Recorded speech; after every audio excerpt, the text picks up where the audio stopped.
New this morning, we're taking a closer look at the immigration debate that took center stage during the State of the Union.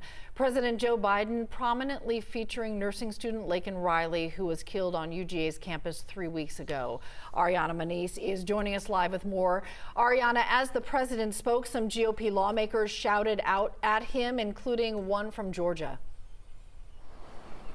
That's right, Cheryl. President Biden, he called out Laken Riley's name, holding up a pin with her name on it. It's a pin that he got from a Georgia Republican who confronted him about her death as he faces criticism over his handling of the situation at the southern border.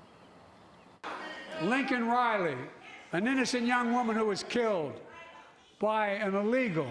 The name of 22-year-old nursing student Laken Riley echoed through Capitol Hill as President Biden delivered his State of the Union address. That's right.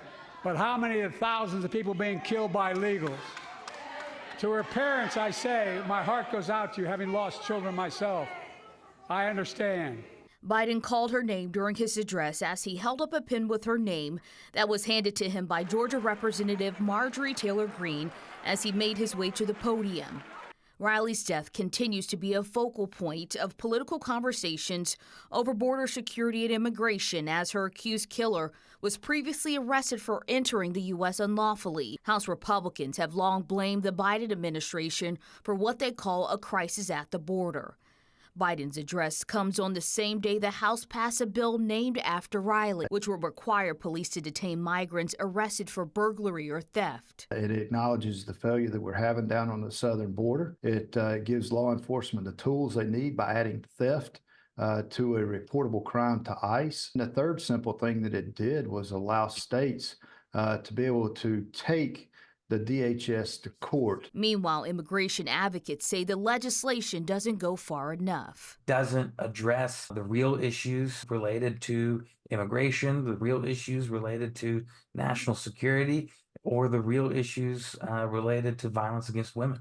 The bill still needs to be considered by the Senate, where prospects of the legislation passing is unclear.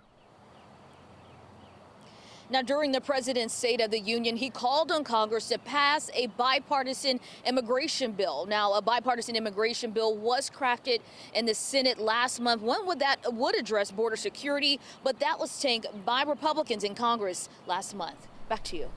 Meanwhile, the brother of the man charged with Laken Riley's death is still behind bars this morning. Yesterday, officers escorted Diego Ibarra out of the federal courthouse in Macon after that detention hearing. Police say they arrested Diego during their investigation after they say he gave them a fake green card. In court, his defense asked for his release so he can work and live with one of his brothers in Athens. But prosecutors argued his brothers are both incarcerated and by law, he couldn't find employment because he is not a U.S. citizen. The judge agreed, meaning Diego Ibarra will remain in custody. The next step is for his case to go before a grand jury, which we are told could happen as early as next Tuesday.